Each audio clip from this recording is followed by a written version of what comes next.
How's it going, boys? Today we're going to be talking about the only ways to profit as a sports bettor or gambler or any kind of casino play.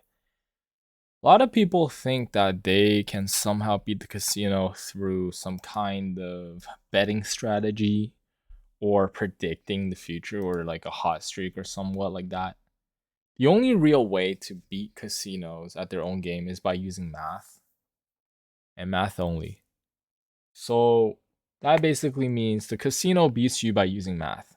All of their games has a mathematical edge calculated over the long run, such as blackjack, slots. There's always an edge, right? So the only real way to beat casinos is if you use math to calculate an edge mathematically. To put it easily, if you can't prove something using math, it just does not exist. You do not have an edge. Okay. You might think it's a hot streak or whatever, it just does not work. Playing slots, you can't beat the slots, right? So, how do you make money gambling? The easiest way is sports betting. Because sports betting, unlike card counting and poker, right? You don't really have to be in the moment constantly using your brain. You just have to figure it out and place the bets, which is honestly way easier than counting cards and playing poker, in my opinion. I've tried all three, by the way. The easiest one is obviously promotional offers. If you don't know about promos, it's like these sign up promos. Promos are very profitable, but they're very limited, right? But, I can talk about promos, but this video is about like the only ways to make money sports betting. Now, the only way to make money sports betting is pretty much just there's only really two ways, I would say.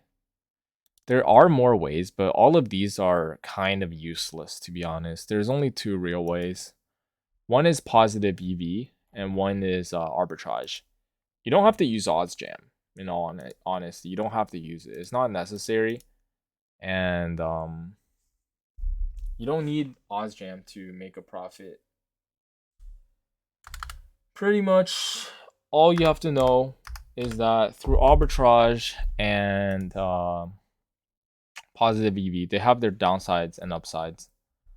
So positive arbitrage is just guaranteed money. You just bet on both sides. It's really boring. I don't recommend it honestly because you get banned faster. Right? The only catch here is that you will get banned if you constantly place arbitrage. Just like card counting, you will get banned eventually, right? So I suggest positive EV. It just lasts longer and it's just better in general. Yeah. With positive EV, right now I'm in Ontario here, but basically it's just a mathematical edge in the long run. And if you guys want me to explain it, I can. Pretty much what it is that let's say this guy Jordan Kiro shooting on goals, right? Now there's a 4% edge on this, which means if you bet $100, you're likely to win $4 over the long run. You might be like, how the fuck do you know that? That was a good question.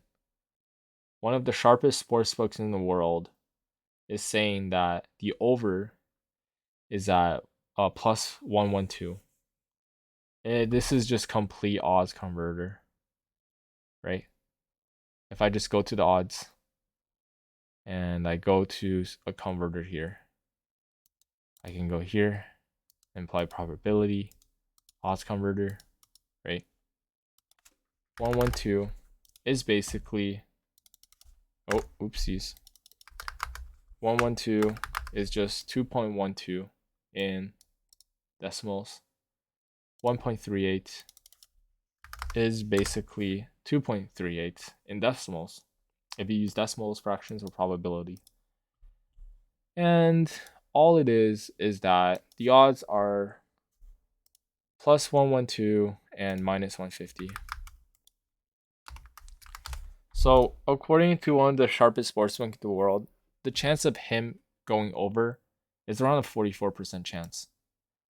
Now, FanDuel does not think that way. FanDuel actually thinks the chance of him going over is way less.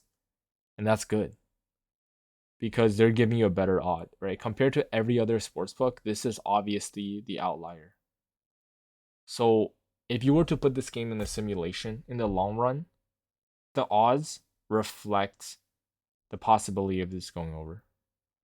Basically, in sports betting, you don't really have to pick the winners or losers. You just have to pick expected value where it's positive in the odds over the long run, and the law of large numbers will present itself.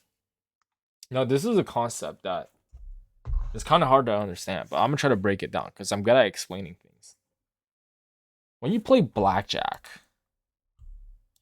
the casino has an edge over you, right? When you play slots, the casino, you know the casino has an edge over you. But it's not every day the casino makes money off of you, right? You don't just go to the blackjack table or baccarat table and lose money every day. Sometimes you win a lot. You can win like 3 grand, 4 grand. And then you can go back next week and win another 3, 4 grand. Go back the next day, win another 3, 4 grand. You can continue that for a month sometimes. But then eventually, if you keep playing, you will lose it all back and more. It's always how it goes. So when the casino has an edge over you, it does not mean they will win every hand, and it does not mean that they will win every day. They could have a losing week, right? So the edge you have is very minimal. So it's very likely that you will lose a lot of days and a lot of weeks, even maybe months if you're bad, if you're unlucky. Not if you're bad, if you're unlucky.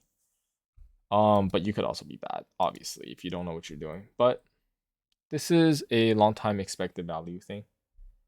And to put it simply, the odds of this happening is too great, right? Imagine if the odds was plus 1,000 for him to score over 3.5, right? You can obviously see like that doesn't seem right because it's very likely to happen, right? Such as the total points. Imagine the total points for the over instead of plus 105. By the way, the lines change quickly. Now it's minus 111. So it was plus 105. Now it just changed because they realized that they made a mistake. Now, imagine if the odds were plus 105 and on Betway, instead of plus 105 was plus like 500. You'll be like, wait a minute.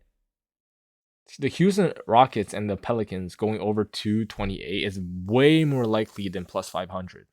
It just does not make sense. So what do? You bet on it, right? If this game were to simulate 100 times, 1,000 times, 1 million times, you will win money in the end because it's about a 50-50 and you're going to just win more money every time the coin flips on heads, essentially.